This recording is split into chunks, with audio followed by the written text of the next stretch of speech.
All right, I'm back with Jay, and we're going to talk about why this current works when we're looking for a short. So, Jay, you have this circuit laid out here, and there's all these little pieces and parts to the circuit. What technique are we going to use to figure out which one of these wires is grounded? So let's start out with what a short circuit is. What's a short?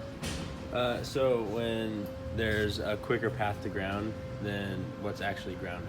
Okay, so like if this wire was rubbing on the frame, this metal bench simulating a frame, whereas you have the negative of the battery grounded to the frame through this jumper wire. So that gives us our frame ground. And then your harness has rubbed through to the frame. Is that what you're talking about? Yeah. So what you're saying is now when current flows, when you connect the positive to the circuit, if it's grounded to frame, let's talk that through. So current would do what?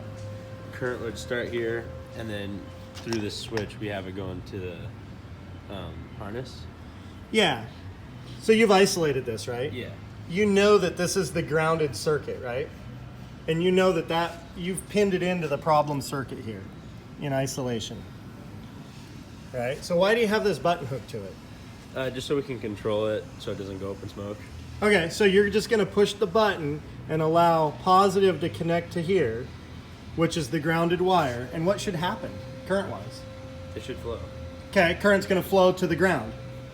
Okay, so basically what you've done is you've isolated this entire harness from its power supply of normal use. And you figured out which wire is grounded, and you're just powering up that wire so you can have just the one wire to look at right now. Yes. Okay, so let's talk about how that's going to work.